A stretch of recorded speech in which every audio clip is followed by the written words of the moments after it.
The night she left, the apartment still smelled of her perfume. It lingered in the hallway, in the creases of my pillow, in the space where her laughter used to echo. She said she needed space, clarity, distance, air to breathe, but all I heard was, "You're not enough to stay for." I didn't argue. I just watched her pack, watched her fold the life we'd built into neat little squares, as if it could all be stored away without creasing her conscience. Her eyes never met mine, not fully. When they did, they were clouded with a strange mix of pity and relief. That night, I sat on the balcony until dawn. The city lights blinked like they were mocking me. My coffee went cold, my hands colder. My mind wandered to every memory we'd made, each one suddenly tainted with the knowledge that she was willing to walk away from it all. She wanted space, and she got it. But in the days that followed, I realized something. Space isn't just emptiness, it's potential. It's a canvas waiting for new colors. And that's when she appeared. Not like a replacement, not like a distraction, but like the kind of person who never made me audition for my own worth. The kind of person who didn't need convincing to stay. It rained the night she walked out, not the kind of rain that cleanses, but the kind that lingers, clinging to glass, to skin, to memory. Each drop against the window felt like a soft, relentless tapping, as if the night itself was trying to remind me of what I was losing. Through the blurred pane, I could just make out her silhouette, the street lamp behind her casting a pale halo over her umbrella. But it wasn't tilted toward me, it was angled away, shielding her from a storm I was already drowning in.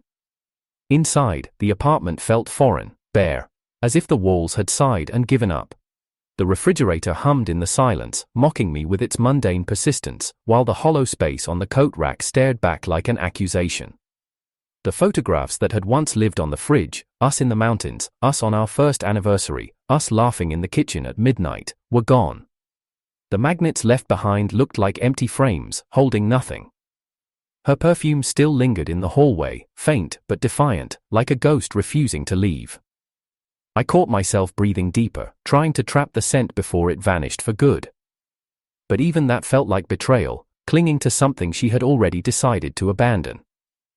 When my phone lit up, I didn't rush to read it. I let it glow against the coffee table, its light flickering in the reflection of my half-empty glass. Eventually, I picked it up. "I need space to think." The words were clean, simple, almost polite. They didn't cut sharply, they eroded. Like water wearing down stone, they dissolved everything we'd built. I stared until the screen dimmed and my reflection stared back. The truth was heavy and inescapable. She didn't mean she needed to think, she meant she needed to be without me. I tried to remember our last real conversation, not the fights, not the silences, but the moments when her eyes met mine and stayed there. I couldn't. All I could recall was the growing gap between us, the way she'd started saying goodnight from the doorway instead of the bed, the way her hand would slip from mine when crossing the street, as if she needed both palms free for herself. The rain grew harder, a steady percussion against the roof. I walked to the window, my breath fogging the glass. She was still there, waiting for a cab. Her umbrella swayed slightly, but she didn't glance back, not once. And in that refusal, I understood, there would be no cinematic ending here, no last-minute dash to stop her. She was already gone in all the ways that mattered. When the cab pulled up, she stepped inside without hesitation. The taillight smeared red across the wet street, bleeding into the night. I stood there until the glow disappeared, until the sound of the engine became nothing more than the hum of the refrigerator again. I sank onto the couch, my hands gripping the edges of the cushions as if I could hold myself together through sheer force. The clock on the wall ticked louder in her absence, each second punctuating the reality I didn't want to face. The apartment seemed to exhale, air shifting through the space she'd left, settling into new shapes. The lamp beside me flickered, casting shadows that stretched across the bare walls, like they were trying to escape too. A drop from the ceiling landed on my wrist. I looked up. No leak, just me, finally realizing I'd been crying. I thought of running after her, I thought of calling, but the truth was, there was nothing left to say that wouldn't sound like begging. And I had promised myself long ago, I would never beg someone to love me. The rain outside kept falling, steady and indifferent. Somewhere in the city, she was probably unpacking her things in a space that didn't hold my scent, didn't carry the echo of my voice. Somewhere, she was already practicing life without me. I leaned back, closing my eyes, and let the storm swallow the room. But just before I drifted into that numb, dangerous quiet, a single thought burned through the haze. If she wanted space, I'd give it to her. Every last inch of it. The first week without her felt like winter had settled inside me. Not the kind of winter that sparkles with fresh snow, but the kind that lingers too long, grey, slush-stained, and heavy with frost that never melts. The apartment became a museum of absence. Her chair at the table sat like an accusation, pushed in too neatly, as if it had never been pulled out for late-night talks or Sunday breakfasts. I stopped cooking after the first night. There was no point in making meals for one. The smell of food felt wrong without her humming in the kitchen, leaning against the counter with a mug in her hands. I started eating out of takeout boxes, hunched over the sink, as if not setting the table could make the emptiness less obvious. At work, I volunteered for late shifts, anything to delay the moment I had to unlock the door to a silent home. My desk became cluttered with empty coffee cups and half-finished reports, proof that I was staying just busy enough to avoid thinking. But the truth was, she was everywhere. In the smell of the hand cream on my desk.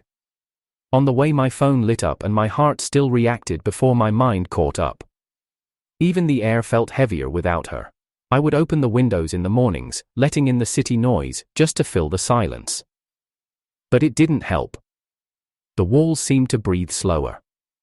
The bed felt wider, colder. Sometimes I'd wake in the middle of the night, half convinced I heard the sound of her moving in the kitchen, a glass set gently on the counter, a cupboard closing. I would sit up, listening, only to be met with the hum of the refrigerator and the faint ticking of the clock. Friends called. I watched the screen light up with their names, but I couldn't answer. I didn't want to explain, I didn't want pity, I didn't want to say her name out loud, because I was afraid that speaking it would make her absence more real. So, I let Tialuites. He calls, go to voicemail, each unanswered message stacking up like unopened letters from a world I no longer belonged to. Every night, I told myself the same story, that clarity was a process, and that it might lead her back to me. Maybe she was remembering the mornings we woke tangled together in sunlight, or the nights we laughed until the neighbors complained. I imagined her realizing she had been wrong, that she needed to come home. But each morning proved me wrong. One evening, as I unlocked the apartment door after another long shift, I noticed something small but sharp. The plants she had insisted we get, the ones I'd assumed she loved more than I did, were beginning to wither. Their leaves curled inward, edges browning. I hadn't watered them since she left. I stared at them for a long time, realizing they weren't just dying because of neglect. They were dying because she had been the one to care for them. And now, like me, they were waiting for someone who wasn't coming. I sat on the couch that night, lights off, watching the faint glow from the street seep in through the blinds. I tried to remember the last time she'd touched my face. I couldn't. I tried to remember the last time she'd kissed me without distraction. I couldn't. The memories I thought were warm were now frayed at the edges, unraveling into something that looked more like goodbye than love.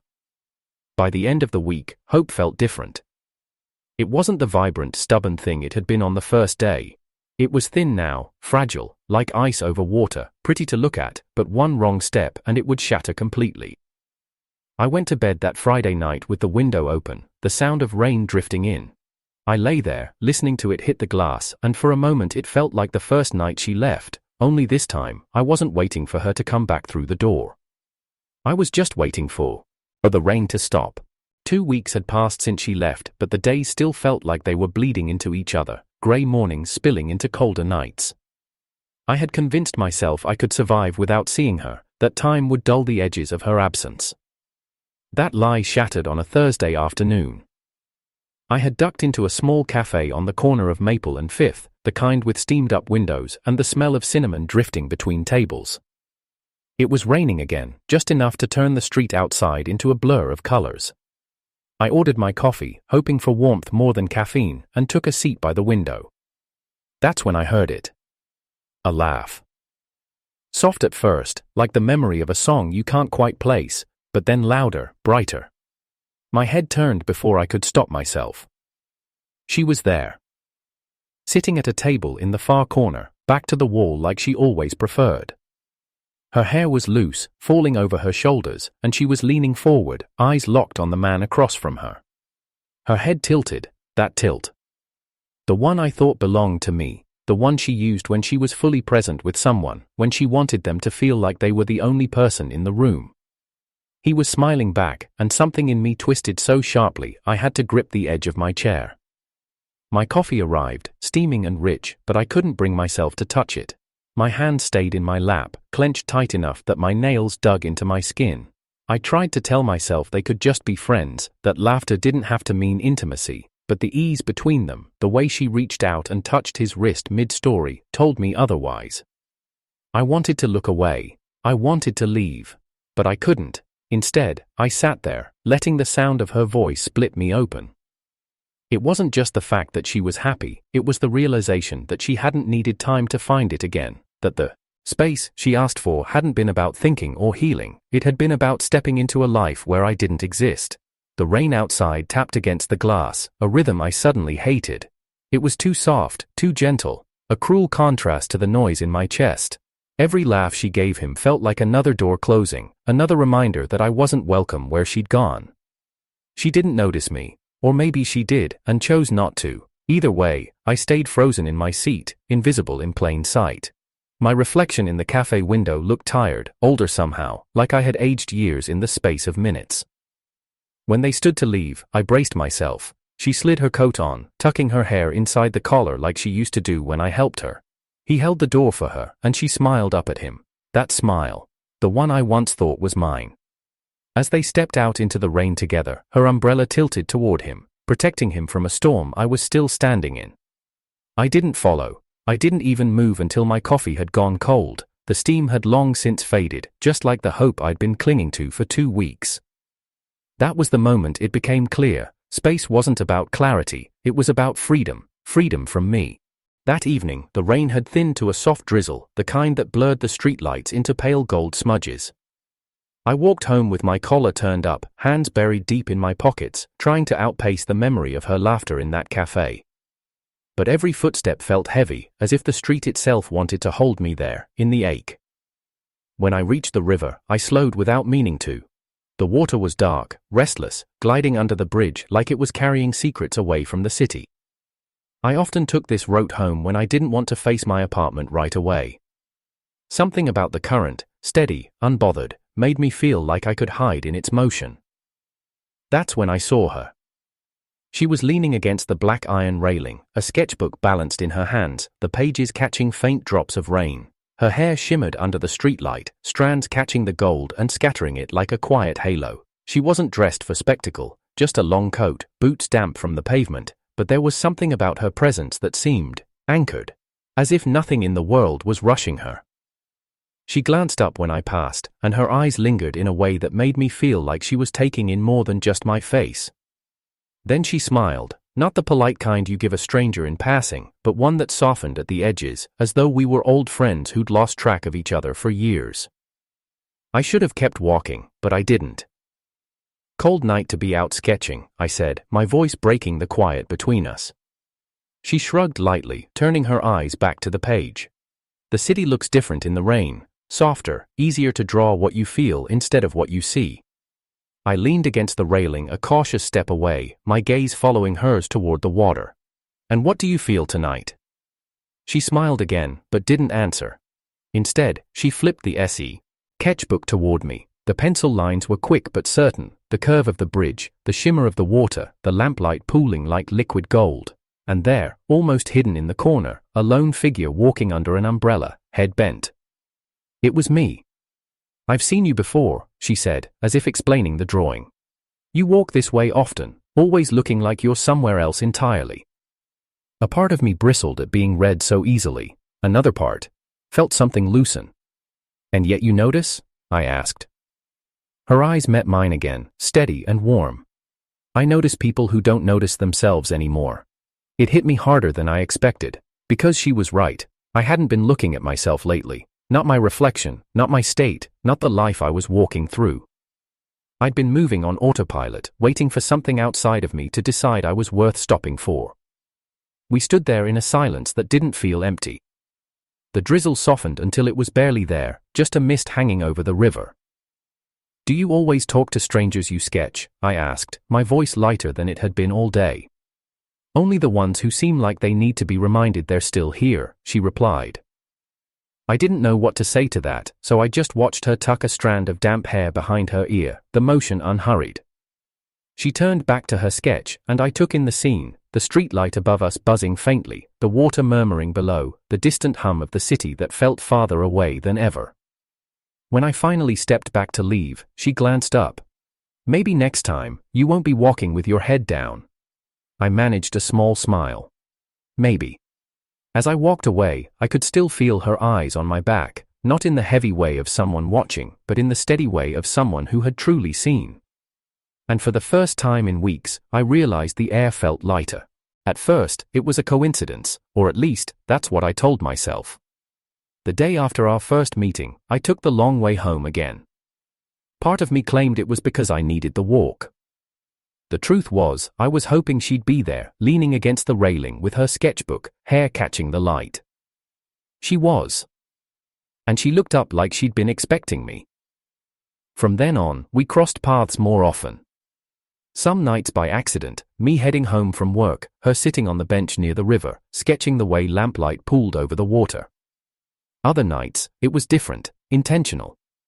We didn't say it out loud, but we both knew we were coming there to see each other. She never once asked about the woman I'd lost, not her name, not what happened, not why my voice sometimes caught when I spoke too long about certain streets, certain cafes. Instead, she asked about me. "What was the last book you read? What's the first thing you remember drawing as a kid? If you could be anywhere right now, where would you be?" Simple questions, but they felt like keys, unlocking parts of me I hadn't opened in months. Our conversations flowed like the river beside us, steady, unforced, without expectation. I didn't feel the need to dress my words in armor or lace them with jokes to keep things from getting too close. I could just speak. One night, I told her about the summer I nearly drowned at the beach, how the waves had pulled me under, how I'd stopped fighting for a moment because the quiet down there felt like relief. She didn't gasp or tell me I was lucky to be alive in that flat, empty way people do. She just nodded slowly and said, "Sometimes the quiet can be the most dangerous part." And I knew she understood. We laughed too, but never in the way that left me feeling small. She laughed with me, not at me. She'd wrinkle her nose when something caught her off guard, and that tiny unpolished gesture became my favorite thing to see. She stayed. Even when the air got colder and the wind off the river cut sharp against the skin, she didn't rush away. She didn't keep one foot turned toward somewhere else. If she was there, she was there. One evening, I brought her coffee, the way she liked it, from the small shop on 9th Street with the chipped blue mugs. She smiled when I handed it to her, wrapping her hands around the paper cup as if she needed its warmth. "Careful," I told her, "it's hot." She looked at me over the rim as she took the first sip. Some things are worth holding on to, even if they burn a little. I didn't know if she meant the coffee. We spoke until the city lights blurred and the water turned to black glass. By then, my fingers were numb, but I didn't want to move. There was something about her presence, not loud, not demanding, that made the air around her feel like it belonged to both of us. Before we parted that night, she handed me a page torn from her sketchbook. It was the view from the railing, the bridge, the water, the sweep of clouds overhead, but in the foreground was a figure with their hands in their pockets, head slightly tilted toward the horizon. "Me. I drew it before I met you," she said, "but now it makes sense." I didn't know how to answer, so I just folded the page carefully and tucked it into my coat pocket. Walking home, I realized something. I hadn't checked my phone once that night. Not to see if my ex had messaged, not to scroll through the empty noise of other people's lives. For the first time in weeks, I hadn't been waiting for something that wasn't coming back. I'd been here, with her. It happened on a Tuesday evening, months after she'd walked out of my life. The river was calm that night, a sheet of silver under a half moon, and we were sitting at our usual spot on the worn wooden bench near the railing. She had her sketchbook open, pencil tracing faint lines, and I was nursing a coffee gone lukewarm. The quiet between us was comfortable, the kind that feels like a shared blanket rather than an empty space. That's when my phone buzzed. I almost didn't look, but habit, that reflex I'd thought I'd killed, made me glance down. Her name lit up the screen like a ghost kicking at the door. I think I'm ready to talk. 10 words, no apology, no acknowledgement of the nights I spent choking on the absence she'd left. No mention of the fact that when she walked away, she didn't just take herself. She took the air out of the rooms I lived in. For a moment, it felt like someone had reached inside my chest and pressed down, hard. The version of me from months ago would have responded instantly, fumbling to meet her halfway. That old self had believed love was something you could drag back into existence if you just tried hard enough. But I wasn't him anymore. I set the phone down on the bench beside me, screen still glowing, and looked up. She, the woman who had been quietly stitching my torn edges back together, was bent over her sketchbook, the streetlight above her pooling gold into her hair. She didn't ask what the message was, she didn't glance at my phone, she was just there, like she always was. And that is when it hit me, she had been showing up every single day without needing an invitation. She never made me prove my worth to stay in her orbit. She didn't hold me at arm's length, dangling the possibility of closeness like a prize I had to earn. She simply existed beside me, fully present, as though my presence was enough. I picked up my coffee again, fingers curling around the paper cup, grounding myself in its faint warmth. The phone was still buzzing in my mind, but I didn't touch it. Instead, I asked her what she was drawing. She tilted the sketchbook toward me. It was the river, not as it was now, but as it might look in spring. Blossoms scattered across the surface, branches heavy with pink and white. There was no one in the drawing, just the water, the bridge, and a sky so bright it looked like it could breathe. "It's not what I see," she said softly. "It's what I know is coming." Her words stayed with me long after. The message on my phone wasn't about reconciliation. It was a tether, a hook meant to see if I'd bite. She wanted to know if she still had that power over me, and for the first time, I realized she didn't. I slid the phone deeper into my coat pocket, screen still unread, and leaned back against the bench. The air was cold, but I didn't feel it in the same way anymore. There was warmth here, and it wasn't coming from memories I was trying to resuscitate, it was coming from the person sitting beside me in real time. We sat like that until the night deepened, until the water swallowed the last reflections of the streetlights. When we finally stood to leave, she smiled at me in that unguarded way she always did, and I knew without saying it, I wasn't going back. I didn't need clarity from the past. I had a presence in the now. It was late when I heard the knock, not the impatient rap of a stranger, but the hesitant, uneven tapping of someone who wasn't sure if they belonged there. I opened the door to find her standing in the glow of the hallway light. My ex. The woman who had walked out into the rain months ago without once looking back. Her hair was damp, strands clinging to her cheeks. Her eyes were glassy, not from the weather, but from something else, tears held back just enough to keep her voice steady. She looked smaller than I remembered, like some invisible weight had been pressing her down. "I shouldn't be here," she began, her voice trembling despite the attempt at control, "but I couldn't stop thinking about you, about us." I didn't speak. She went on, words tumbling like she'd rehearsed them in the mirror. "I made mistakes. I thought I needed space, but all I found was the sound of my own emptiness. I thought clarity would set me free, but it only showed me what I lost, what I threw away." Her gaze searched my face for something, recognition, maybe, or the flicker of an old wound she could reopen.